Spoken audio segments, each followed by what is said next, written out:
Selamat mendengarkan podcast ini. Saudaraku, pusat dari rencana Allah adalah keselamatan dalam Yesus Kristus. Ini kunci penting, saudaraku.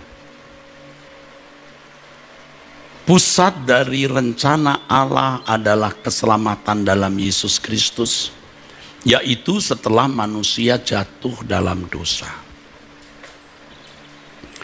Itulah sebabnya fokus perhatian kita harus tertuju kepada apa yang diajarkan Tuhan Yesus dan yang dilakukannya.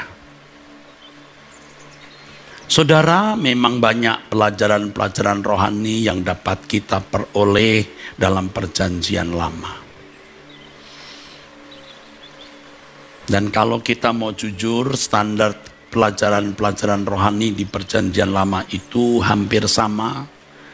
Kalau mau lebih sedikit ya lebih sedikit dibanding agama-agama samawi yang lain dan ajaran para motivator, saudara. Iya. Memang banyak pelajaran-pelajaran rohani yang dapat kita peroleh dalam Perjanjian Lama.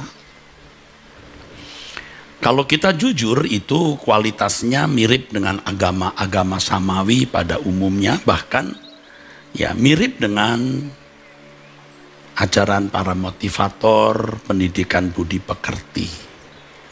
Karena memang nuansa atau suasana dari kehidupan bangsa Israel itu adalah nuansa atau suasana keberagamaan. Ya. Tidak mengecilkan arti Alkitab, tidak mengecilkan arti Alkitab Perjanjian Lama. Saya bicara mengenai standar moral ya saudara. Tapi jangan lupa di Perjanjian Lama terdapat nubuatan-nubuatan tentang apa yang harus digenapi di Perjanjian Baru. Jadi sayang sekali kalau ada orang-orang Kristen, juga pembicara-pembicara Kristen yang memarkir orientasi berpikirnya masih Perjanjian Lama. Saya setuju di Perjanjian Lama itu memuat banyak rahasia-rahasia yang luar biasa. Benar, sebab kehidupan bangsa Yahudi atau orang Israel itu luar biasa karena Elohim Yahweh satu-satunya Allah yang benar itu hadir di dalam hidup mereka. Yudaism itu luar biasa, saudara. Tidak tertandingi, tetapi hanya lebih sedikit baik dibanding ajaran moral umum. Standar hidup kita itu bukan Perjanjian Lama, ya.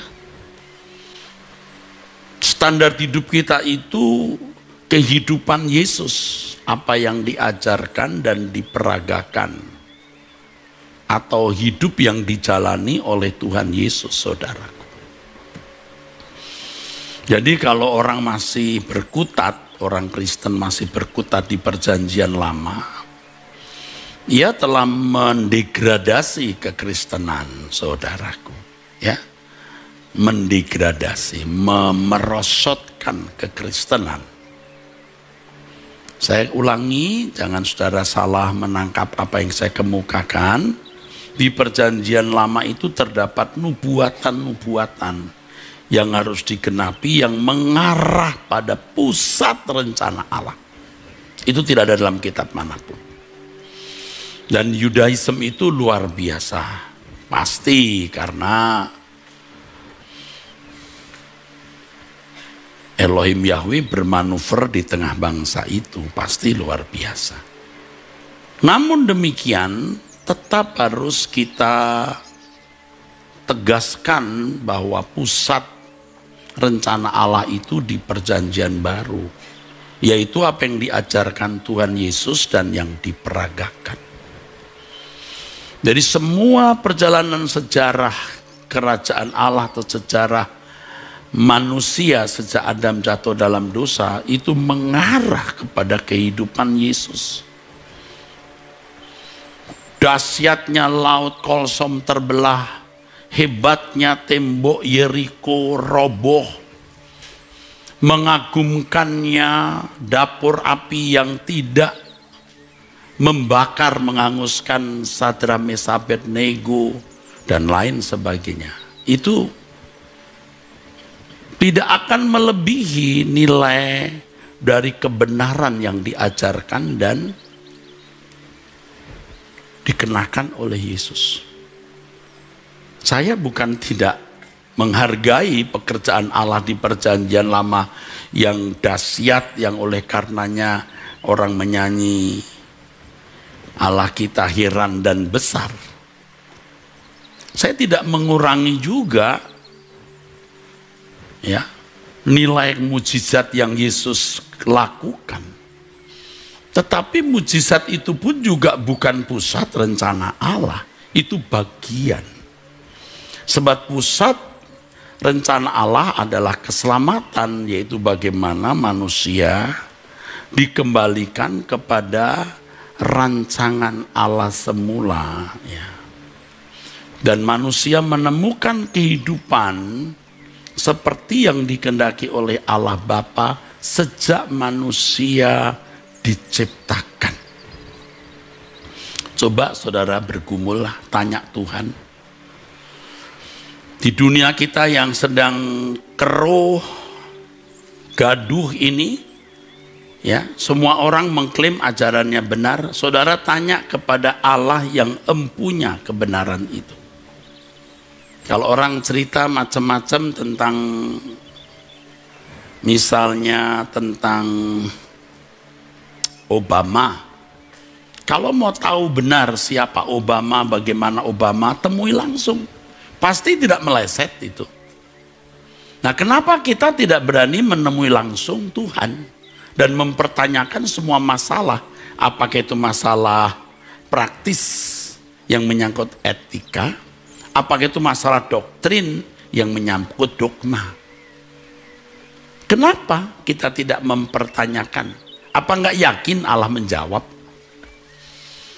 Apakah Anda pikir Allah akan menjawab? Jangan tanya saya, yuk tanya Agustinus. Jangan tanya saya, kata Tuhan, tanya Calvin. Calvin sudah mati. Tanya Arminius, Yakobus Arminius. Tanya Bultmann. Tuhan pasti menjawab, saudaraku, ya.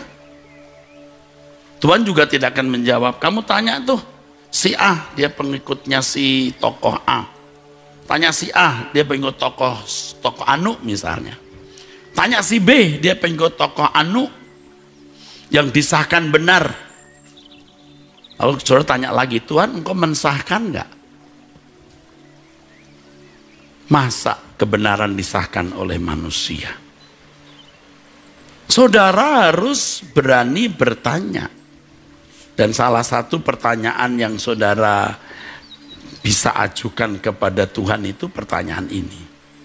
Ya, apa yang engkau kehendaki ya Allah Bapa dalam kehidupan ini, juga kehidupanku. Nah, itu prinsip. Itu lebih dari siapa jodohku, aku harus mengambil jurusan apa di fakultas atau di universitas ini.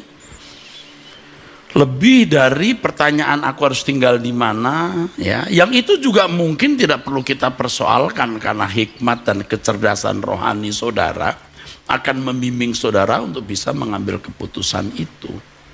Yang saudara tanyakan adalah apa yang engkau kehendaki ya Allah ya Bapa.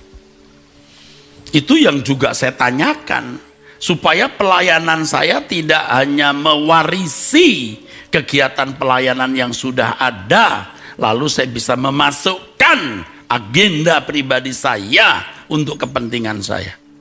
Nanti di pengadilan Tuhan saya ditelanjangi, kan bahaya, saudara. Mengerikan, saudara.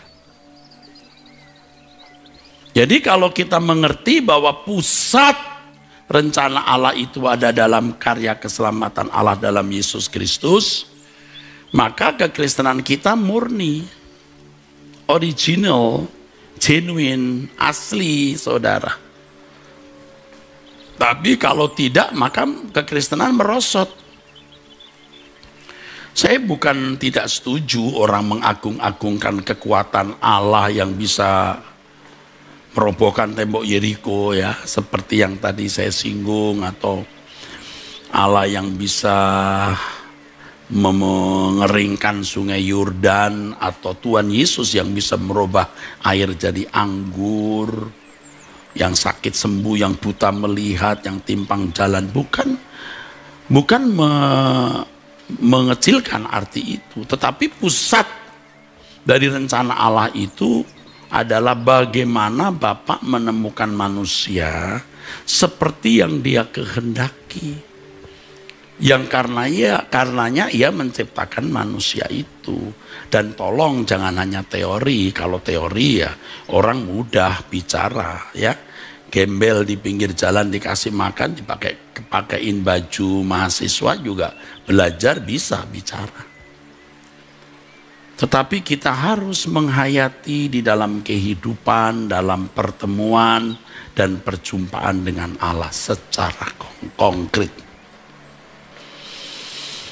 Selain standar kehidupan manusia pada umumnya, ya saudaraku, kita harus bisa melihat standar hidup orang yang ada di dalam trek jalur umat pilihan. Itu khotbah saya minggu lalu dan ini saya lanjutkan. Jangan sampai Anda berkata, yang ku sesali setelah aku menjalani hidup ini adalah aku tidak menjalani hidupku sendiri. Lalu jalan hidup siapa? Jalan hidup manusia umum. Manusia pada umumnya. Yang kau pandang itu standar. Dan ini sudah menjadi penyakit akut, yaitu kewajaran. Termasuk saya yang sudah masuk di dalam lorong yang salah itu. Nih kalau terus-menerus begini, wow, rencana Allah dalam hidup kita bisa gagal. Keselamatan itu dikembalikannya manusia ke rancangan Allah semula. Makanya kalau ada pertanyaan, orang yang selamat bisa nggak binasa? Sekali selamat tetap selamatkah? Jawab dulu, selamat itu apa? Jangan kita jawab dari perspektif dogmatis, ngalor ngidul yang akhirnya tidak ada implikasinya. Atau miskin dalam implikasi. Saudaraku, Allah Bapa mengutus putranya yang tunggal itu kesayangan Bapa. Bukan hanya menebus dosa manusia dan manusia yang ditebus dihindarkan dari neraka. Karena dosanya sudah ditebus. Tetapi agar manusia dapat menemukan kehidupan seperti yang dikehendaki oleh Allah Bapa. Nah, kita sudah menemukan belum kehidupan itu? Nah, banyak orang mengaku sudah, karena sudah jadi Kristen, mengaku Yesus sebagai Tuhan dan Juru Selamat, lalu mengenal Allah yang benar itu Elohim Yahweh, Allah Abraham, Ishak dan Yakub. Ya, terus ya melihat pekerjaannya yang luar biasa yang ditulis Alkitab, lalu bisa mendapatkan benefit, keuntungan dari Allah yang besar itu, Allah yang heran dan besar itu. Jadi orang beragama mengagungkan Allah, menyembah Allah, memuji Allah, ya, bergantung kepadanya, berdoa, tidak menyembah Allah lain, tidak ke dukun, tapi meleset. Loh, kok bisa, Pak? Iya, dia tidak melihat pusat rencana Allah itu. Akhirnya hidup dalam kewajaran. Ngeri, saudaraku. Ini ngeri. Oh, ngeri, saudaraku. Bahkan Allah ya dipakai untuk memberikan dukungan bagi cita-cita, keinginannya supaya dia sukses dalam kehidupan. Seperti manusia lain lah. Nah itu juga yang saya lakukan, cuman bidang saya jadi pendeta. Dan itu agung karena kita melayani Tuhan. Melayani Tuhan itu apa? Coba kita pertanyakan lagi. Apa sih maumu Bapak? Nanti jatuh-jatuhnya ke sini. Supaya manusia memiliki kehidupan seperti yang kuinginkan sejak aku menciptakan manusia. Pasti ke situ. Yang bagaimana itu? Ya kamu harus mengalami. Supaya kamu bisa mengajarkannya kepada orang lain. Nah kalau kamu cuma belajar Alkitab secara literal, itu bisa ratusan sampai ribuan meter persegi perpustakaan. Dipenuhi buku-buku teologi. Padahal sederhana loh. Walaupun itu mustahil kalau dengan kekuatan manusia. Apa? Kamu mengenakan hidup putraku yang oleh karenanya kuberikan kepadamu. Cukup. Bulet kemana-mana sampai nggak sampai tujuan. Bulet sampai nggak sampai gagal. Bulet sehingga tidak sampai tujuan. Akhirnya agama menjadi komoditas orang cari uang, aktualisasi diri, profesi. Bukan dedikasi. Ini yang bicara pendeta yang hidup di tengah-tengah sekolah tinggi teologi sebagai gembala yang sudah 40 tahun menggembalakan. Artinya sudah melayani Tuhan. Menjadi gembala sidang 35 tahun. Nah itu terus berlangsung ya saudaraku. Dan saya juga melihat banyak gereja karena saya pernah menjadi pengerja di beberapa gereja. Kita tidak mau melakukan kesalahan lagi saudaraku. Itu saja. Jual segala milikmu, bagikan kepada orang miskin, ikutlah aku. Simple. Simple. Saya sedang menulis buku mengenai simplicity. Ternyata orang simple itu adalah orang yang tidak memberi fokus kepada dirinya. Sederhana. Fokusnya hanya Tuhan, titik. Orang yang tidak menuntut apa-apa kepada siapapun, bahkan juga kepada dirinya sendiri. Tapi orang yang memberi diri dituntut oleh Tuhan. Apa yang harus kulakukan Tuhan? Itu jadi simple. Wes, gak macem-macem, gak neko-neko. Wes, gak macem-macem. Cuman apa yang harus kulakukan ya Tuhan? Udah. Nah sampai tingkat ini luar biasa loh saudara. Orang yang harus kehilangan dirinya, tidak merasa memiliki dirinya. Tetapi ini standar kehidupan Yesus tuh begitu, simple.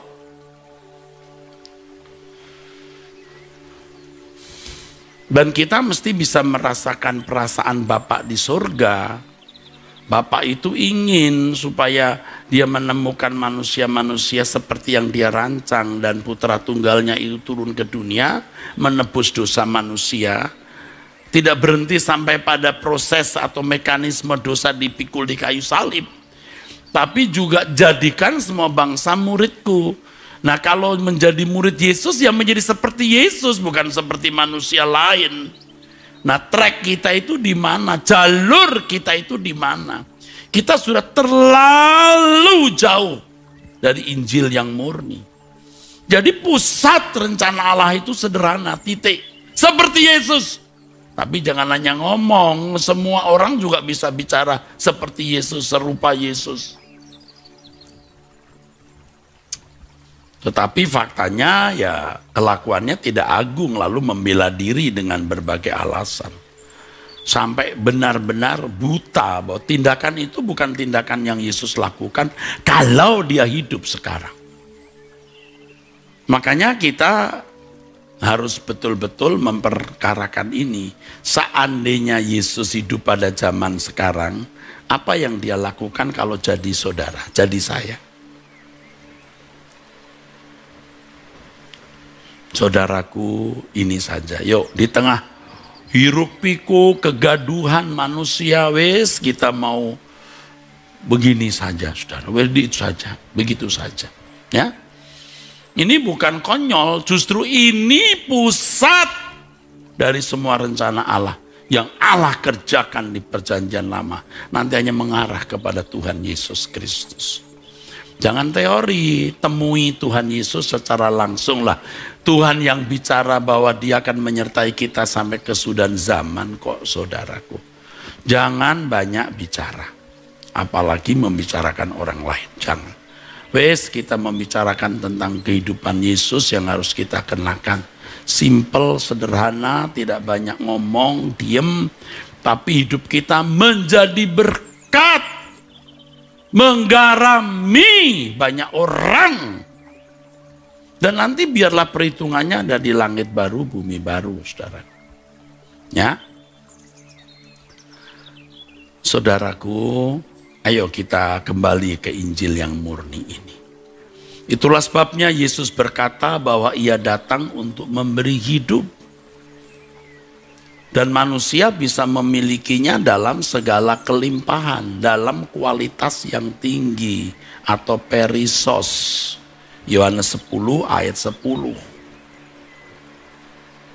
Dalam bagian lain Yesus berkata bahwa Ia datang memberi kelegaan, anapauso atau perhentian. Matius 11 ayat 28 29. Matius 11 ayat 28 dan 29. Tetapi ini yang harus kita tahu, bahwa hidup yang berkelimpahan dan kelegaan tersebut tidak dapat diperoleh dan dimiliki secara otomatis. Itu masalahnya. Tetapi ketika para teolog merumuskan keselamatan dalam tema yang disebut soteriologi, maka proses kehidupan telah menjadi definisi dan format kalimat di atas kertas. Mati kekristenan. Mati di situ kekristenan. Mosok Pak, lah saya udah berkecimpung di situ. Keselamatan anu-anu, begini begitu. Tetapi tidak membuat jemaat itu mencapai maksud keselamatan yang Allah berikan. Kok begitu Pak ya? Lihat saja kehidupan orang-orang Kristen pada umumnya hari ini. Mau lebih tegas, lihat Eropa. Saya baru-baru ini memperhatikan kembali kejamnya orang-orang Belanda menindas bangsa Indonesia. Bisa loh datang ke Aceh hanya karena Aceh itu punya banyak kekayaan. Dia menyatakan perang melawan Raja Aceh. Loh, urusan apa loh kamu dari Eropa ke sini, kok ini negara siapa? Urusan apa? Tuh orang Kristen tuh saudara. Gimana orang-orang Indonesia mau jadi Kristen? 3,5 abad menjajah, berapa banyak gereja yang dilahirkan?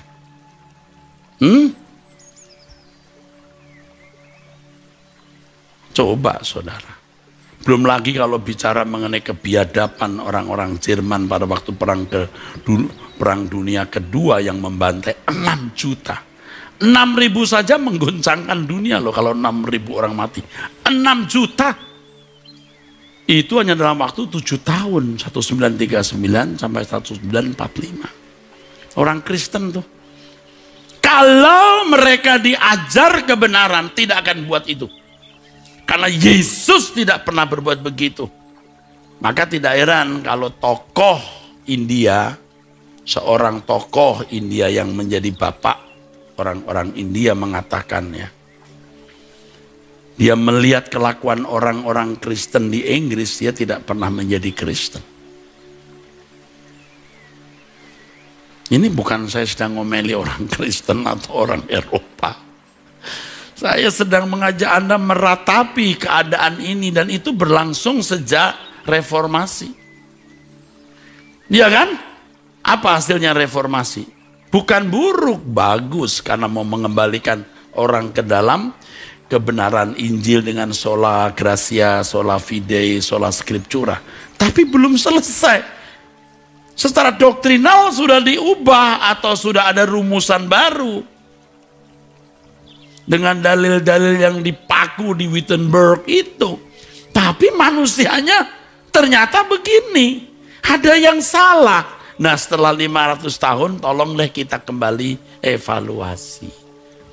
Bukan kita tidak menghargai para reformator dan tokoh-tokoh teologi yang dipakai Tuhan pada masanya. Tuhan bisa pakai mereka. Kita junjung tinggi, kita hormati secara patut. Tetapi kehidupan ini terus berputar dengan segala dinamikanya. Kita membutuhkan Tuhan untuk menuntun kita dan kembali kepada Injil yang Yesus ajarkan, bukan yang para teolog rumuskan. Dan intinya adalah ya kehidupan Yesus. Dan kalau mau debat-debat cukup begini, lihat kehidupan Yesus, udah. Ada seorang yang bertanya kepada saya Anda bertanya, Alkitab menjawab untuk kelas warrior ya, ada warrior. Tapi itu juga pertanyaan ada di Abam, di mana keluarga besarnya tidak menyetujui ajaran yang dia anut orang ini karena ikut suara kebenaran. Lalu apa yang harus saya lakukan, Pak? Jangan debat, diam. Lalu ya buktikan kalau suara kebenaran itu mengubah hidupmu. Kalau cuma debat-debat omong kosong, buktikan bahwa suara kebenaran itu Injil murni yang mengubah. Nggak usah berkoar-koar, dan nggak usah debat-debat, diam. Jadi ya nasihat saya cuma yang pertama diam, ya. Lalu yang kedua diam, yang ketiga, ya empat ya udah tahu jawabnya, meneng, tok, diam, sipho, diamlah kau. Jadi tidak otomatis loh menerima hidup yang berkelimpahan. Tidak otomatis menerima kelegaan atau perhentian itu. Mari kita lihat misalnya di Injil Yohanes pasal 10 ya. Ayat 10 Tuhan berkata, aku datang untuk memberi hidup zoe dan mereka agar mereka memilikinya dalam segala kelimpahan. Agar mereka memiliki perison atau perisos. Very highly in quality, tinggi dalam kualitas. Oh, itu kualitas dari sudut pandang atau perspektif Allah, saudara. Tetapi coba lihat Yohanes 10 ayat 1 sampai 9 itu. Harus menjadi domba yang terlebih dahulu, harus terlebih dahulu menjadi domba yang baik. Karena ada domba yang tidak baik. Nah, kita membaca ada domba yang terhilang. Tapi kalau domba yang baik itu domba yang mengenal suara gembalanya. Ini banyak gembala palsu loh. Tuhan juga bicara di Yohanes 10 ada gembala palsu.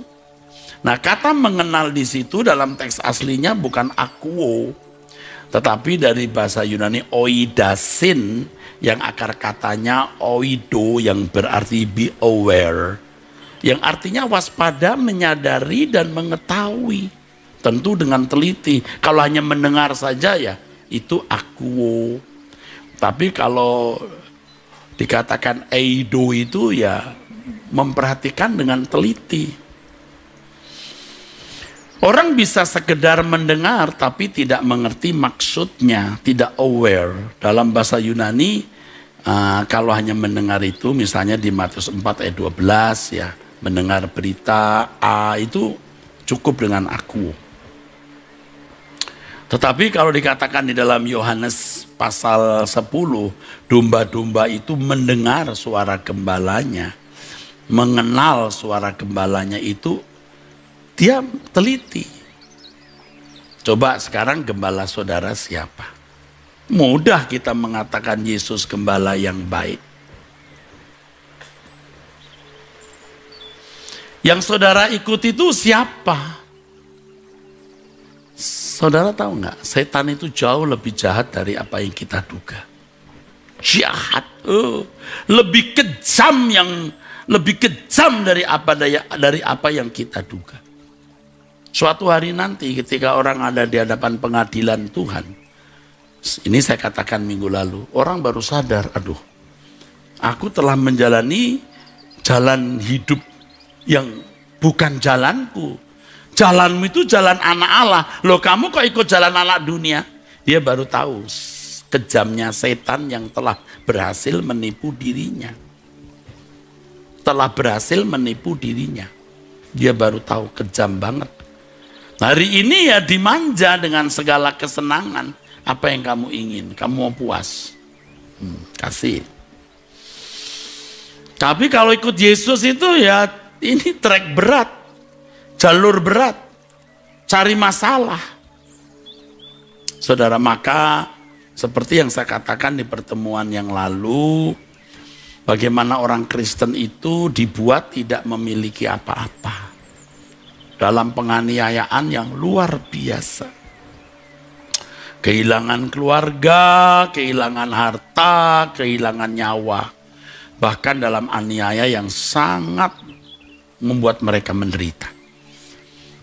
Tetapi situasi itu membuat mereka bisa menemukan kekristenan yang sejati. Jadi Tuhan memang menghindarkan distorsi-distorsi itu. Dihindarkan supaya orang Kristen murni. Itulah sebabnya di dalam Wahyu pasal 12 ayat 6 itu dikatakan wanita itu diselamatkan ya. Wanita itu dipelihara di padang gurun. Loh, padang gurun. Nah, yang saya pahami wanita itu bisa gereja Tuhan yang dipelihara di dalam penderitaan. Dengan penderitaan itu orang percaya terpelihara imannya. Tapi sekarang dunia sudah dibuka begitu rupa, ya sudah aturan lah, ada aturan main lah, semacam aturan main gitu. Manusia, maksud saya orang percaya sudah diperhadapkan kepada keadaan seperti hari ini, saudara. Ia bisa memilih Tuhan atau dunia dan dunia terbuka. Kenapa ya Tuhan tidak terus mengadakan aniaya? Nah itu saudara, ada semacam tatanan ya. Seperti yang saya sering kemukakan, iblis itu tidak nyata-nyata, Lucifer atau setan atau apa sebutannya tidak nyata-nyata muncul ya. Tuhan pun juga tidak nyata-nyata muncul, ada semacam rule of the game atau rule of life ya, hukum hidup. Ya saudara, ini sama dengan kenapa ya Tuhan tidak membuat orang Kristen waktu itu ya tidak usah menderita tapi bertumbuh gitu loh. Bisa dewasa gitu. Nggak bisa. Situasi Kristen baru atau baby itu harus dijauhkan dari segala distorsi. Kalau tidak mati kekristenan. Habis. Nah sekarang kita malah banyak distorsinya. Nah kita kan sudah belajar dari sejarah. Waktu itu kan Alkitab juga belum ada. Sekarang kita mestinya sudah mengerti si Alkitab. Makanya kita harus mencari Tuhan. Nah ini yang saya mau sampaikan dan penting. Temui Tuhan. Kenali Tuhan. Yuk. Temui dia.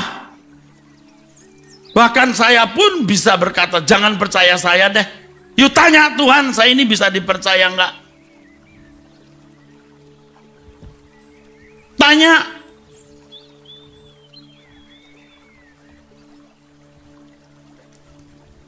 Kadang-kadang saya mempersoalkan begini. Tuhan kalau ada pendeta yang benar tapi namanya dirusak kanan kiri depan belakang, ya nanti banyak orang bisa nggak selamat gara-gara suara-suara fitnah dan sumbang itu Tuhan. Kok dia nggak boleh bela diri?